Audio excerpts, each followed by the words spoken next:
Yes, that's done for Bruges. We're ready to see one more.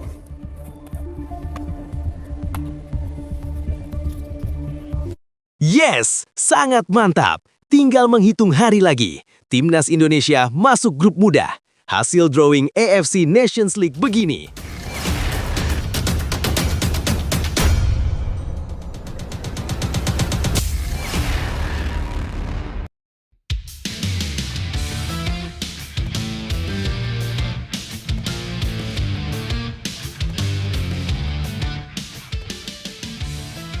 Yes, sangat mantap. Tinggal menghitung hari lagi. Timnas Indonesia masuk grup mudah. Hasil drawing AFC Nations League begini. Bocoran line-up sangat mewah skuad Garuda di bawah asuhan John Herdman. Jepang, Korea Selatan, Arab Saudi lewat. Mari kita bahas teman-teman. Tapi, Mimin minta tolong tonton video ini sampai selesai agar tidak ada kesalahpahaman yang terjadi. Dan tak bosan-bosan juga, tolong like dan share video ini ke media sosial kalian agar semua orang tahu apa yang sedang terjadi. Sebelumnya diberitakan, bocoran line-up mengerikan era baru Timnas Indonesia terbongkar. 3 ajang besar di tahun 2026 ini jadi pembuktian sang pelatih baru. Nama John Herdman kian santer dikaitkan dengan kursi pelatih Timnas Indonesia. Pelatih asal Inggris itu disebut tinggal menunggu waktu untuk diumumkan secara resmi oleh PSSI sebagai nahkoda baru skuad Garuda. Rekam jejaknya yang mentereng bersama Timnas Kanada membuat publik penasaran, terutama soal racikan pemain yang akan ia terapkan. Menariknya, prediksi line-up Timnas Indonesia di bawah Herdman disebut-sebut punya kemiripan dengan gaya Shin Tae-yong. Ajang FIFA Series, AFC Nations League dan Piala Asia 2027 jadi pembuktian sang pelatih. Berikut ini 3 faktanya. Fakta 1, Herdman tinggal selangkah lagi ke Timnas Indonesia. Spekulasi mengenai John Herdman menuju Timnas Indonesia terus menguat dalam beberapa waktu terakhir. PSSI disebut hanya menunggu momen tepat untuk mengumumkan pelatih anyar yang diperkirakan dilakukan pada awal tahun ini. Situasi ini membuat publik sepak bola nasional mulai membayangkan perubahan besar di tubuh Timnas Indonesia.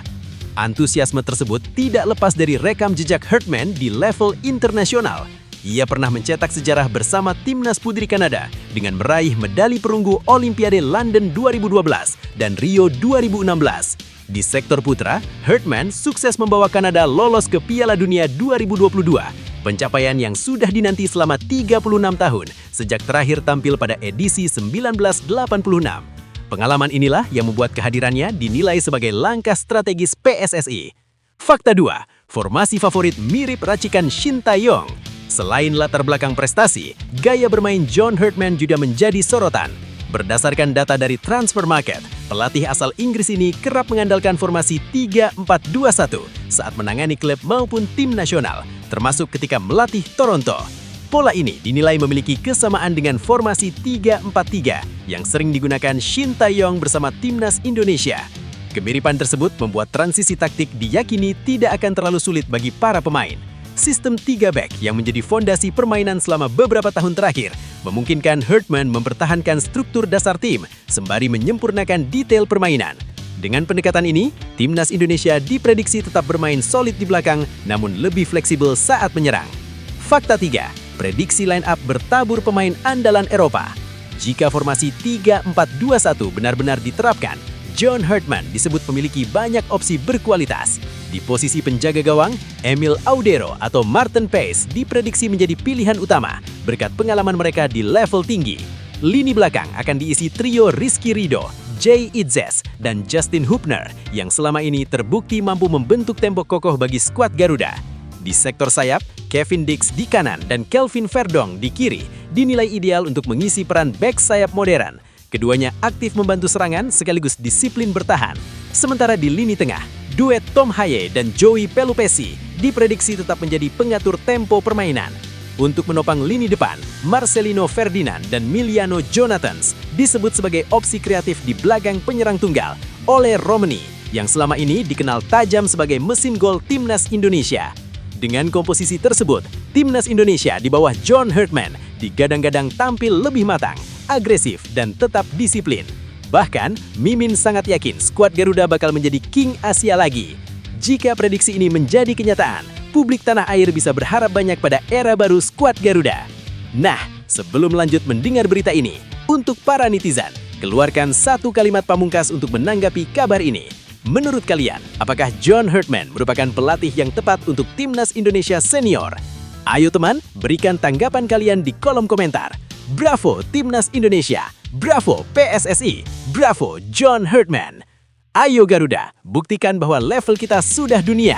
Buktikan bahwa kita adalah raksasa Asia.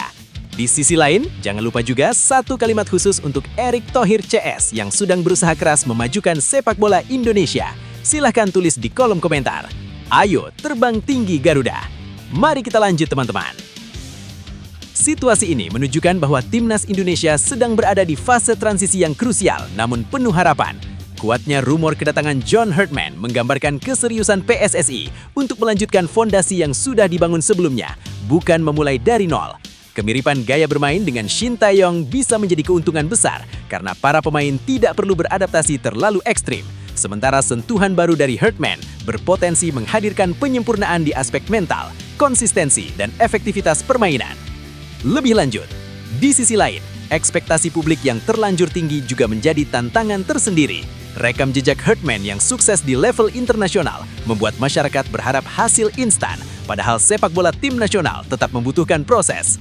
Jika manajemen PSSI mampu memberi ruang kerja yang stabil dan Herdman bisa memaksimalkan materi pemain yang sebagian besar sudah matang di Eropa, maka situasi ini berpeluang menjadi titik loncat Timnas Indonesia menuju level Asia yang lebih kompetitif, bukan sekedar sensasi pergantian pelatih semata. Situasi ini menunjukkan bahwa Timnas Indonesia sedang berada di fase transisi yang krusial namun penuh harapan. Kuatnya rumor kedatangan John Herdman menggambarkan keseriusan PSSI untuk melanjutkan fondasi yang sudah dibangun sebelumnya, bukan memulai dari nol. Benarkah John Herdman siapkan 12 pemain naturalisasi baru? Ini target besar PSSI terbongkar. Sebelumnya diberitakan, Timnas Indonesia bersiap memasuki era baru seiring penunjukan John Herdman sebagai pelatih kepala. Pelatih asal Inggris itu dikabarkan telah menerima target ambisius dari PSSI, yakni membawa skuad Garuda menembus perempat final Piala Asia 2027. Dengan komposisi pemain yang ada saat ini, muncul pertanyaan besar, apakah kekuatan timnas sudah cukup atau justru membutuhkan suntikan tenaga baru dari jalur naturalisasi? Berikut ini 3 faktanya. Fakta pertama, John Herdman dan target perempat final Piala Asia 2027. John Herdman tinggal menunggu waktu untuk diresmikan sebagai pelatih Timnas Indonesia. Namanya mencuat sebagai calon kuat pengganti setelah PSSI menetapkan target yang tidak main-main di Piala Asia 2027.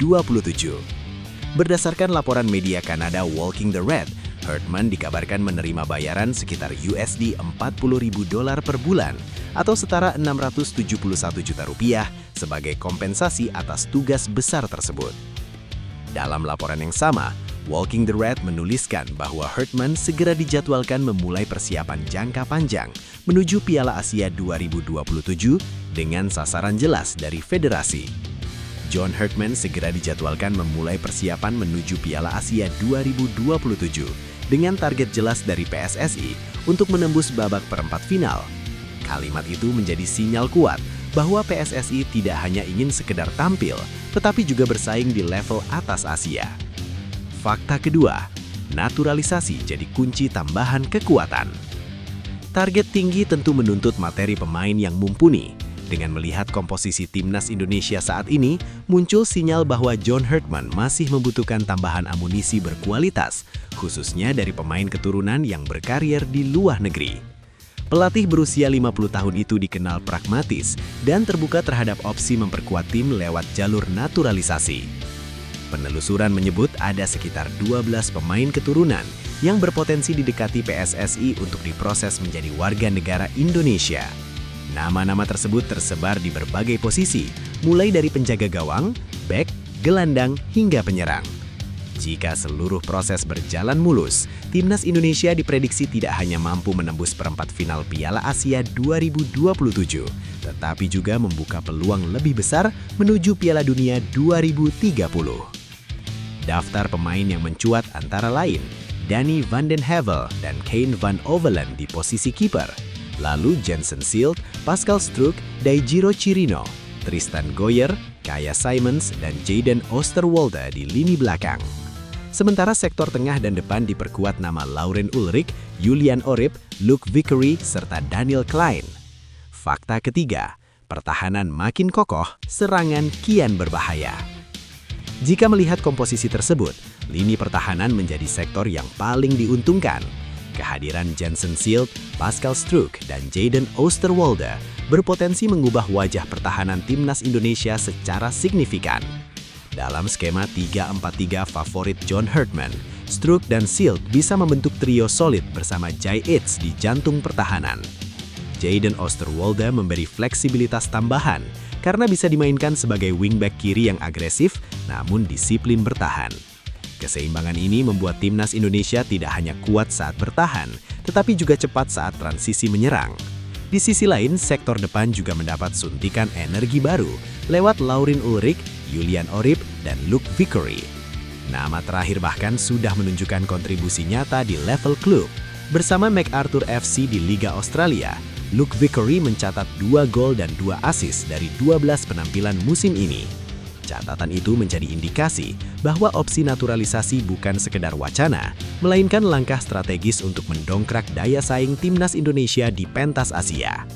Dengan target besar dan daftar pemain potensial di depan mata, kini sorotan tertuju pada langkah PSSI berikutnya. Mampukah federasi membantu John Hartman merealisasikan proyek ambisius ini?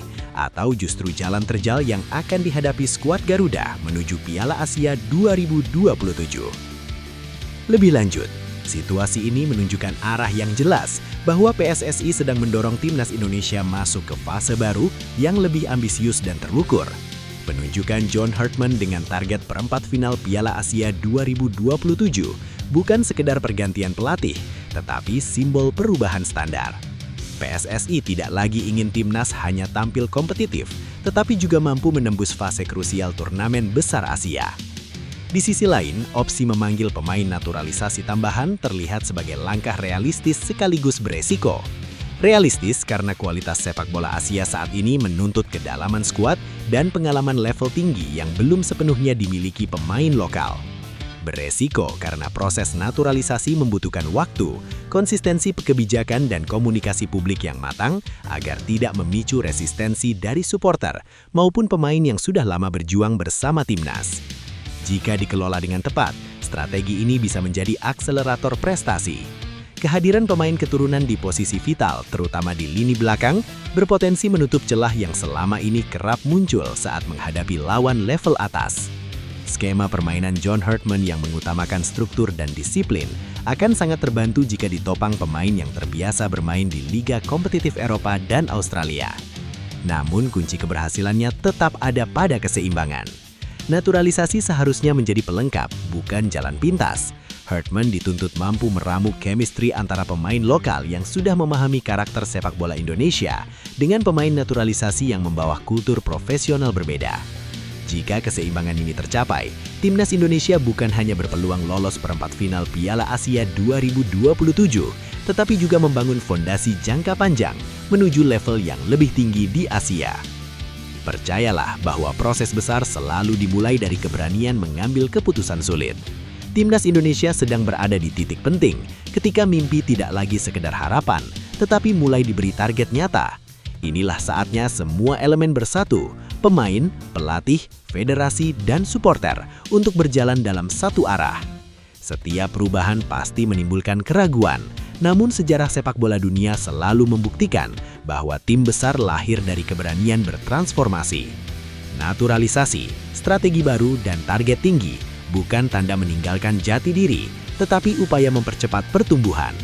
Selama semangat Garuda tetap menjadi ruh utama, maka siapapun yang mengenakan lambang di dada akan berjuang dengan hati yang sama.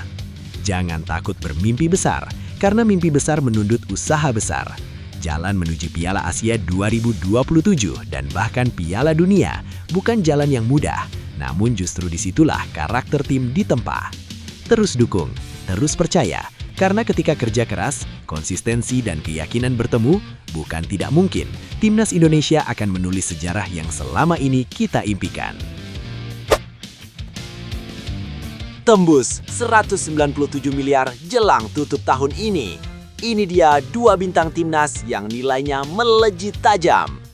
Sebelumnya diberitakan, menjelang akhir tahun 2025, kabar menggembirakan datang dari skuad timnas Indonesia. Pembaharuan nilai pasar pemain versi Transfermarkt menghadirkan kejutan besar, khususnya di sektor pertahanan. Dua nama pilar Garuda sukses mencatatkan lonjakan harga pasaran yang signifikan dan langsung menyedot perhatian publik sepak bola nasional. Dari kompetisi Eropa hingga Super League domestik, berikut ini 3 faktanya. Fakta 1, Bang Jai jadi raja nilai pasar timnas. Jai Itzes kembali menegaskan statusnya sebagai pemain termahal di dalam skuad Merah Putih. Bek tengah yang kini berkarir di Eropa bersama Sassuolo itu mengalami kenaikan nilai pasar paling fenomenal di penghujung tahun 2025. Berdasarkan pembaharuan Transfermarkt, nilai pasarnya melonjak dari 7,5 juta euro pada Juni lalu menjadi 10 juta euro. Jika dikonversikan ke mata uang rupiah, angka tersebut setara sekitar 197 miliar rupiah. Nilai fantastis ini bukan hanya menempatkan Jai Itzes di puncak daftar pemain termahal timnas Indonesia, tetapi juga menjadi simbol meningkatnya daya saing pemain Garuda di panggung internasional.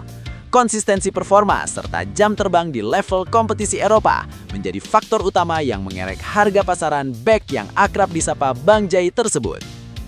Fakta 2, Rizky Ridho, bukti pemain lokal tetap bernilai tinggi. Tak hanya pemain yang berkiprah di luar negeri, grafik positif juga ditunjukkan oleh bintang lokal Rizky Ridho. Bek andalan Persija Jakarta itu mencatatkan kenaikan nilai pasar sebesar 100.000 euro menjelang akhir tahun.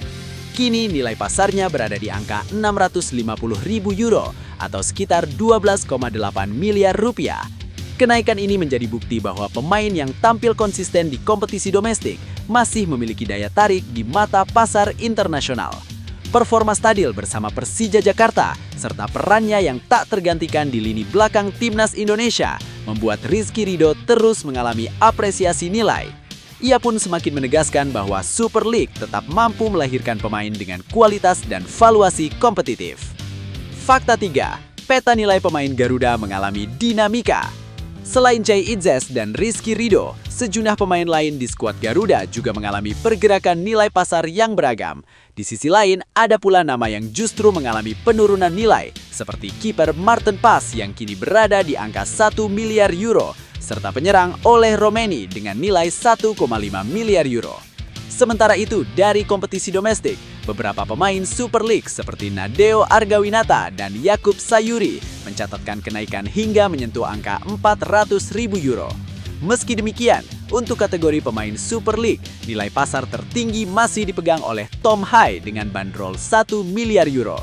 Dinamika ini menunjukkan bahwa performa konsisten baik di level klub maupun timnas nasional tetap menjadi faktor penentu utama dalam peta nilai pasar pemain timnas Indonesia. Lebih lanjut, situasi melonjaknya nilai pasar pemain timnas Indonesia ini menunjukkan arah perkembangan sepak bola nasional yang semakin positif dan terukur. Kenaikan harga Jai Itzes hingga menembus angka ratusan miliar rupiah bukan sekedar soal nominal, tetapi cerminan kepercayaan pasar internasional terhadap kualitas pemain Indonesia yang mampu bersaing di level Eropa. Ini menjadi sinyal kuat bahwa jalur karier ke luar negeri benar-benar memberi dampak nyata terhadap reputasi dan valuasi pemain.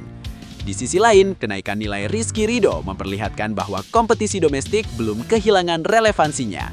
Pemain lokal yang tampil konsisten, disiplin, dan memiliki peran penting di timnas nasional tetap bisa mendapat pengakuan pasar.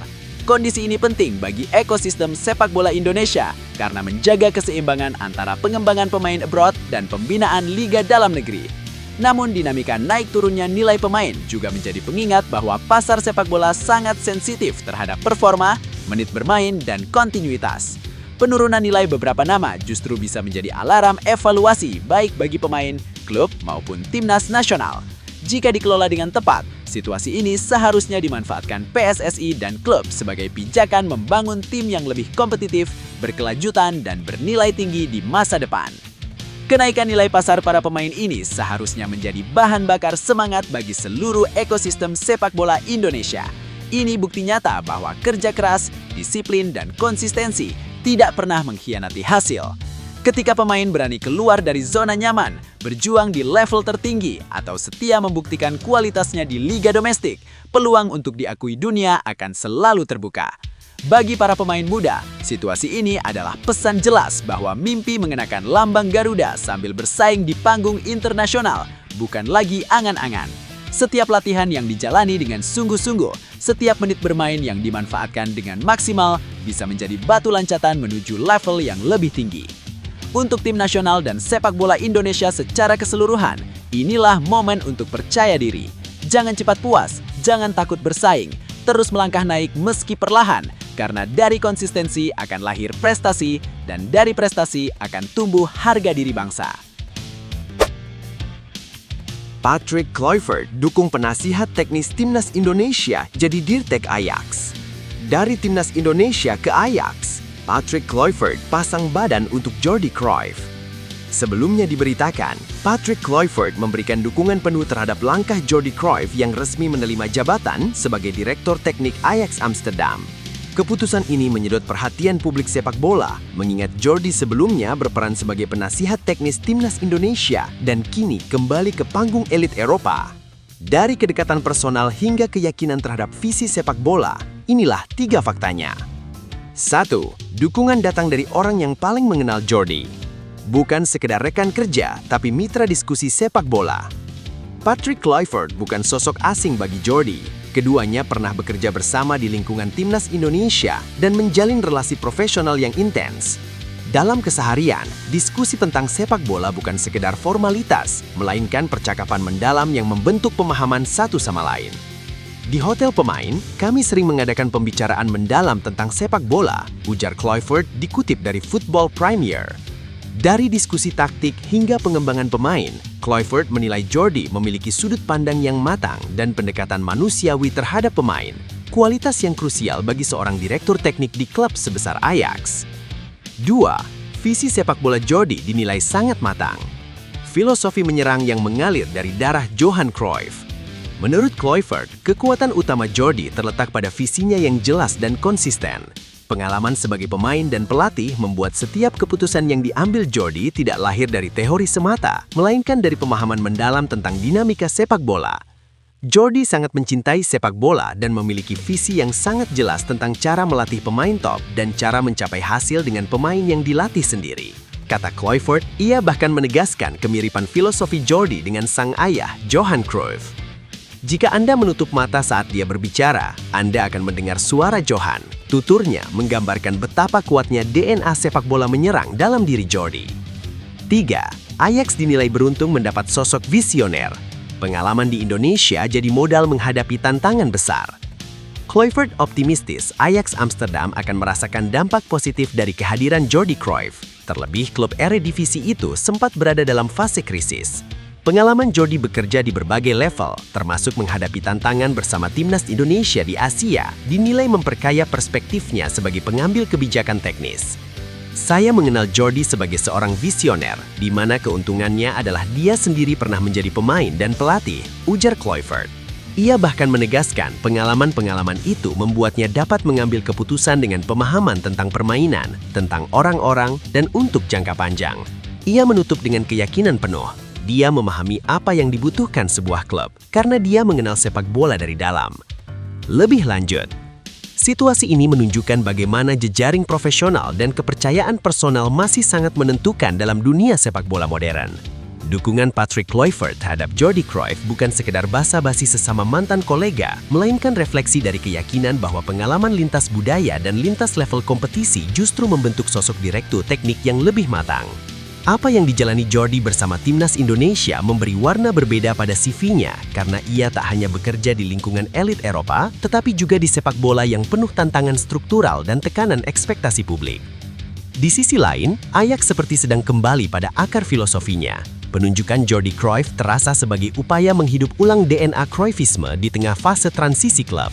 Pernyataan Kluivert yang menyebut suara Johan Cruyff seolah hidup kembali saat Jordi berbicara menjadi simbol kuat bahwa Ajax tidak hanya mencari manajer teknis, tetapi penjaga identitas permainan. Dalam konteks ini, pengalaman Jordi sebagai pemain, pelatih, dan penasihat teknis membuatnya berada di posisi strategis untuk menjembatani idealisme sepak bola menyerang dengan kebutuhan realistis klub. Bagi sepak bola Indonesia, situasi ini juga punya makna tersendiri. Kepergian Jordi ke Ajax menegaskan bahwa timnas Indonesia pernah menjadi bagian dari perjalanan figur besar sepak bola dunia, bukan sekedar persinggahan singkat tanpa arti. Meski kontribusinya tak lagi berlanjut, pengalaman tersebut menunjukkan bahwa sepak bola Indonesia mulai dilihat sebagai ruang kerja yang serius dan relevan. Pada akhirnya, dukungan Kluivert memperkuat narasi bahwa keputusan Jordi ke Ajax bukan langkah mundur dari Indonesia, melainkan lompatan alami dari proses panjang yang telah ia jalani. Situasi ini memberi pesan kuat bahwa setiap proses, sekecil apapun terlihat di mata orang lain, bisa menjadi pijakan untuk panggung yang lebih besar. Jordi Cruyff tidak langsung berada di posisi prestisius Ajax karena nama besar semata, tetapi karena konsistensi, keberanian mengambil tantangan, dan kesediaan bekerja di berbagai kondisi, termasuk di sepak bola Indonesia yang penuh dinamika.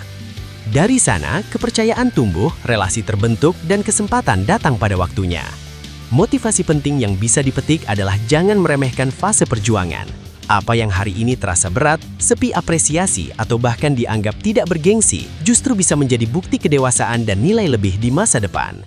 Ketika kita bekerja dengan serius, jujur, dan total, selalu ada orang yang memperhatikan, seperti Patrick Kluivert yang melihat kualitas Jordi bukan dari popularitas, tetapi dari cara berpikir dan bersikap.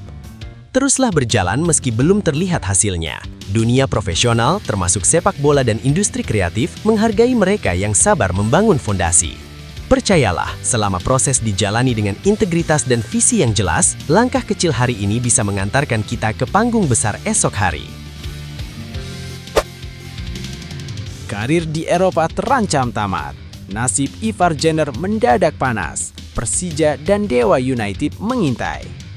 Sebelumnya diberitakan, masa depan gelandang muda timnas Indonesia Ivar Jenner bersama FC Utrecht tengah berada di persimpangan jalan jelang paruh musim kompetisi 2025-2026. Minimnya kesempatan bermain di tim utama membuat namanya mencuat dalam pusaran rumor transfer, termasuk ketertarikan serius dari klub Liga Indonesia. Inilah 3 faktanya. Fakta pertama, menipisnya harapan Ivar Jenner di FC Utrecht. Sorotan terhadap Ivar Jenner bermula dari laporan media Belanda Algemeen Dagblad yang mengulas pemain FC Utrecht dengan masa depan tak pasti. Meski masih terikat kontrak hingga Juni 2026, peluang Ivar menembus tim utama dinilai sangat kecil. Evaluasi internal klub menyebut kontribusinya dalam beberapa musim terakhir belum mencapai ekspektasi, terutama untuk bersaing di level Eredivisie. Pelatih FC Utrecht Ron Jans sempat memberi pujian terhadap kemampuan Ivar dalam menguasai bola. Ia bahkan menyebut Ivar sebagai tambahan kekuatan bagi tim yang bersaing di papan atas Keukenkampioen divisi.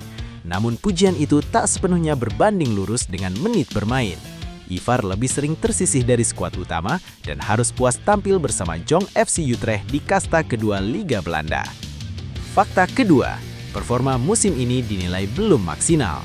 Sepanjang musim 2025-2026, Ivar Jenner tercatat tampil dalam 14 pertandingan bersama Jong FC Utrecht dengan total 577 menit bermain. Dari jumlah tersebut, ia hanya 4 kali dipercaya sebagai starter, sementara sisanya masuk sebagai pemain pengganti. Statistik ini menunjukkan bahwa peran Ivar masih belum menjadi pilihan utama di lini tengah.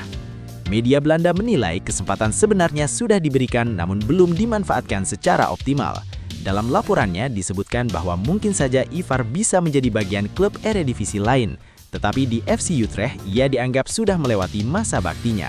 Penilaian ini mempertegas bahwa paruh musim ini menjadi momen krusial yang bisa menentukan apakah Ivar bertahan di Eropa atau mencari jalan baru untuk menghidupkan karirnya. Lebih lanjut, situasi yang dihadapi Ivar Jenner saat ini bisa disebut sebagai fase krusial dalam perjalanan karirnya. Di satu sisi, bertahan di Eropa bersama FC Utrecht atau klub Belanda lain tetap menjadi pilihan ideal dari sisi pengembangan kualitas dan atmosfer kompetisi. Pengalaman berlatih dan bersaing di lingkungan sepak bola Eropa memberi nilai jangka panjang yang sulit tergantikan. Terlebih usia Ivar masih sangat muda dan berada di fase pembentukan puncak performa. Namun di sisi lain, realitas menit bermain tidak bisa diabaikan. Terlalu lama berada di tim cadangan atau kasta kedua beresiko menghambat progresnya, baik secara teknis maupun mental. Dalam konteks ini, ketertarikan klub Liga Indonesia seperti Persija Jakarta dan Dewa United menjadi opsi yang masuk akal. Bermain reguler di kompetisi domestik bisa mengembalikan kepercayaan diri, menjaga ritme pertandingan dan mempertahankan statusnya sebagai pemain penting di Timnas Indonesia. Pilihan terbaik bagi Ivar bukan soal lokasi bermain, melainkan jaminan peran dan kontinuitas. Jika peluang menembus tim utama FC Utrecht benar-benar tertutup, pindah klub menjadi keputusan rasional, baik tetap di Eropa dengan level kompetitif yang sebanding, maupun pulang ke Indonesia dengan proyek yang jelas. Paruh musim ini bukan soal transfer, tetapi tentang keberanian mengambil langkah yang paling sehat untuk masa depan karirnya. Untuk Ivar Jenner, situasi ini bukan tanda akhir, melainkan bagian dari proses pendewasaan seorang pesepak bola. Banyak pemain besar justru ditempa dari fase sulit, saat kesempatan terasa sempit dan keraguan datang dari berbagai arah. Yang terpenting adalah tetap percaya pada kualitas diri dan tidak kehilangan rasa lapar untuk berkembang. Entah tetap di Eropa atau melangkah ke tantangan baru, keputusan apapun akan bernilai jika diiringi komitmen penuh dan tujuan yang jelas. Ingat, usia masih muda dan jalan karir masih panjang. Dukungan publik Indonesia bukan tekanan, melainkan energi. Jadikan sorotan sebagai bahan bakar, bukan beban. Terus melangkah, tetap rendah hati, dan yakini bahwa kerja keras tidak pernah mengkhianati hasil.